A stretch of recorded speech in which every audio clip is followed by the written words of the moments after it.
बहुत समय पहले की बात है, जब धरती, आकाश और पाताल तीनों लोकों में असुरों का आतंक बढ़ता जा रहा था। उन्हीं असुरों में एक था, भयानक और रहस्यमय रक्तबीज। उसका नाम सुनते ही देवता भी कांप उठते थे। रक्तबीज का रहस्य। रक्तबीज कोई साधारण राक्षस नहीं था। उसकी आंखों में अहंकार जलता था और उसकी हंसी में विनाश छिपा था। उसे ब्रह्मा जी से एक विचित्र वरदान मिला था। उसके शरीर से गिरने वाली हर रक्त की बूंद से एक नया रक्तबीज पैदा हो जाएगा। शुरुआत में देवताओं को यह वरदान मामूली लगा। लेकिन जल्द ही यह वरदान एक भयानक श्राप बन गया। जब भी कोई देवता उसे घायल करता, तब तब उसकी रक्त की बूंदें धरती पर गिरती। और देखते ही देखते एक नहीं, सैकड़ों नहीं, हजारों नए रक्तबीज खड़े हो जाते। पूरा रणभूमि लाल हो उठती। हर दिशा में वही चेहरा, वही क्रूर हंसी, वही विनाश। अब हालत यह हो गई कि जितना उसे मारो उतना वह बढ़े, जितना खून बहाओ उतने नए राक्षस जन्म लें। देवताओं की सेना थकने लगी। आसमान डर से सन्नाटा ओढ़ चुका था। देवताओं की पुकार। अंत में सभी देवता मिलकर पहुंचे माता दुर्गा के पास। माँ, अब हमें बचा लीजिए, यह राक्षस तो अजय हो गया है। माता दुर्गा ने शांत स्वर में कहा, जब अधर्म अपनी सीमा पार कर देता है, तब शक्ति को नया रूप लेना पड़ता है। उनकी आंखों में अग्नि चमक उठी।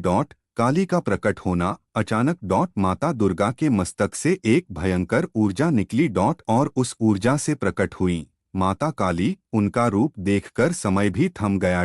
काला आकाश जैसा शरीर, बिखरे हुए घने बाल, गले में खोपड़ियों की माला, हाथों में रक्त से भीगे अस्त्र और एक लंबी बाहर निकली हुई जीभ। उनकी एक गर्जना से धरती कांप उठी। अब इस अधर्म का अंत होगा। युद्ध शुरू हुआ। माता दुर्गा ने रक्तबीज पर प्रहार किया। उसका शरीर फटा, खून बहा।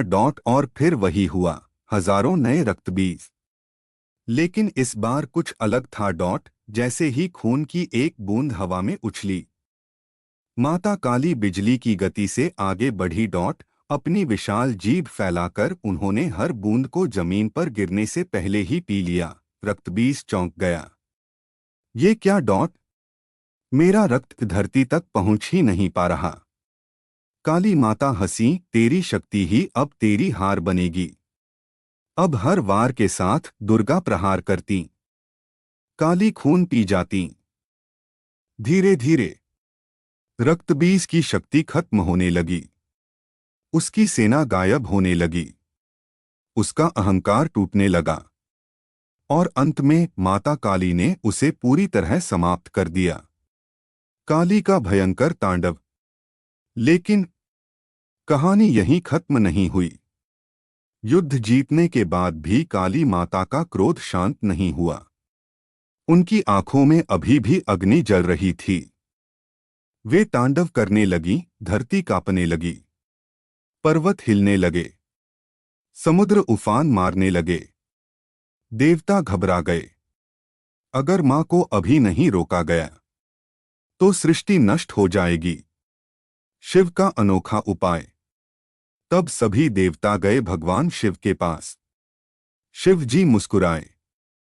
क्रोध को शक्ति से नहीं, प्रेम से शांत किया जाता है। और वे चुपचाप जाकर माता काली के मार्ग में लेट गए। निर्णायक क्षण। काली माता तांडव करती हुई आगे बढ़ रही थीं। उन्हें कुछ दिखाई नहीं दे रहा था। अचानक उनका पैर सीधे भगवान शिव के सीने पर पड़ गया। एक पल के लिए समय थम गया। काली माता की आंखें खुलीं। उन्होंने देखा, ये क्या? मैंने अपने ही शिव पर पैर रख दिया। उनका क्रोध तुरंत शांत हो गया। शर्म और पश्चाताप में उनकी जीभ बाहर निकल गई और वे शांत होकर स्थिर हो गईं। अंत का संदेश। इस तरह सृष्टि विनाश से बच गई। यह कथा हमें सिखाती है, बुराई चाहे कितनी भी शक्तिशाली क्यों न हो, उसका अंत निश्चित है। हर समस्या का हल शक्ति नहीं, बुद्धि से निकलता है। और सबसे बड़ी बात, क्रोध को केवल प्रेम ही शांत कर सकता है।